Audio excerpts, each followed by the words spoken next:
आपको ये बताते हैं कि राजनीति में कोई भी मुद्दा जनता तक पहुंचते पहुंचते कितना बदल जाता है।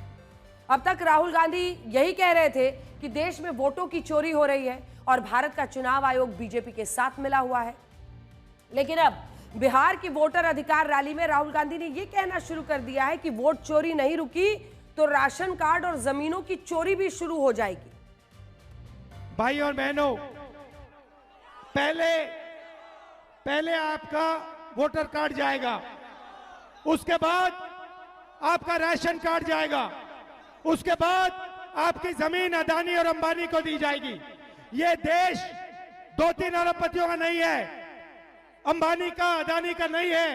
ये देश किसानों का है, मजदूरों का है, छोटे व्यापारियों का है, युवाओं का है। सारा का सारा काम उनके लिए होता है। जीएसटी उनके लिए बनती है, नोटबंदी उनके लिए, गलत कानून उनके लिए बनाए जाते हैं और आपको नुकसान होता है। आप 24 घंटा पैसा देते हो और आपको देश रोजगार नहीं दे पा रहा है। ये बदलना है, इसीलिए हमने ये वोटर अधिकार यात्रा बिहार में चालू की है। राशन कार्ड गरीब और आम जनता रखती है, जिसे इसकी मदद से मुफ्त राशन, दूसरी सरकारी योजनाओं का लाभ मिलता है। और जब राहुल गांधी ये कहते हैं कि वोट चोरी से आम जनता का राशन कार्ड भी चोरी हो जाएगा, तो इससे लोगों में एक डर पैदा होता है। इस डर का अंदाजा आप इस बात से भी लगा सकते हैं कि कुल 13.5 करोड़ की आबादी वाले बिहार में 8 करोड़ 71 लाख लोगों के पास राशन कार्ड है।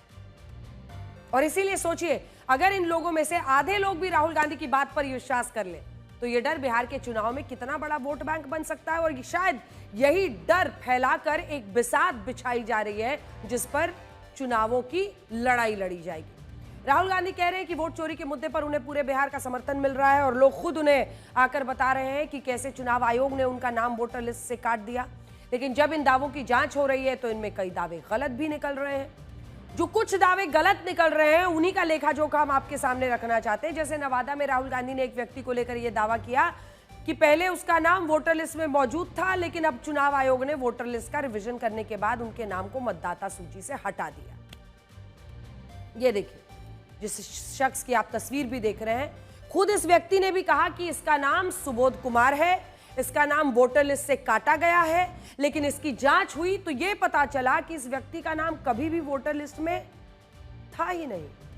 इसके अलावा जब वोटर लिस्ट का रिवीजन हो रहा था तब जिला निर्वाचन अधिकारी ने खुद इस व्यक्ति को अपना वोटर कार्ड बनवाने के लिए फॉर्म 6 दिया था, लेकिन इसने उस वक्त अपना वोटर कार्ड बनवाने से इनकार कर दिया। लेकिन राहुल गांधी आए तो इसने झूठ बोला और यह बात भी छिपाई की असल में आरजेडी का बूथ लेवल एजेंट है।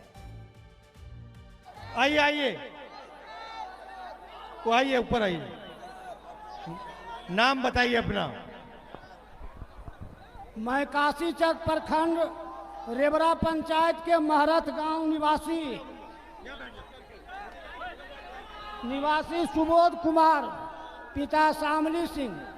बोलो बोलो, मेरा नाम बताओ, जनता को बताओ आपके साथ क्या हुआ।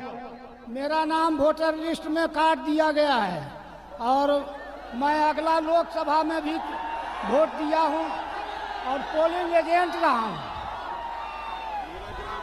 हाँ? बोलो बोलो बोलो।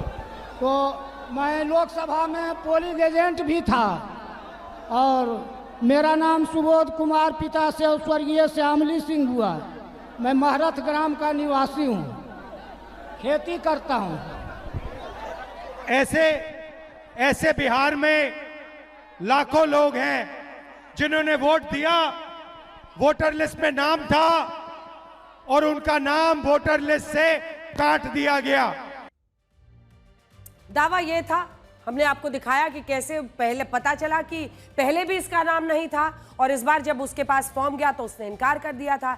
इससे पहले रंजू देवी नाम की महिला ने भी राहुल गांधी की रैली में दावा किया था कि उनका नाम वोटर लिस्ट से काट दिया गया है, लेकिन जांच में यह दावा भी गलत निकला। और जब इस पर रंजू देवी से मीडिया ने सवाल पूछा तो उन्होंने बताया कि एक स्थानीय नेता ने उन्हें यह कहा था कि वो राहुल गांधी को यह झूठ कहे कि उनका नाम वोटर लिस्ट से काट दिया गया है, जबकि उनका नाम वोटर लिस्ट में मौजूद है।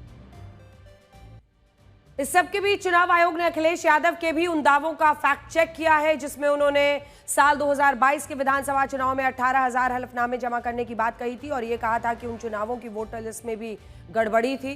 तो आइए आपको बताते हैं, अब चुनाव आयोग की जांच में ये दावे, उनमें से कुछ जो गलत निकले हैं वो आपको दिखाएंगे। समाजवादी पार्टी का दावा था कि बाराबंकी में 2 वोटर्स के नाम गलत तरीके से काटे गए, जबकि बाराबंकी के जिला अधिकारी का कहना है कि इन वोटर्स के नाम वोटर लिस्ट में शामिल है। समाजवादी पार्टी ने जौनपुर में 5 वोटर्स के नाम हटाने की बात कही थी, जबकि चुनाव आयोग का कहना है कि ये वोटर की मृत्यु हो चुकी है, इसलिए इन नामों को हटाया गया। समाजवादी पार्टी का दावा था कि कासगंज में भी वोटर्स के नाम काटे गए थे। प्रशासन का दावा यह है कि ये डुप्लीकेट वोटर्स थे, जिसकी वजह से ऐसे लोगों के अतिरिक्त वोटर कार्ड रद्द किए गए जिन्होंने 1 से ज्यादा जगहों पर नामांकन कराया था। हमें लगता है कि यह मुद्दा काफी गंभीर है, हमारे लोकतंत्र की ताकत से जड़ों से जुड़ा हुआ है।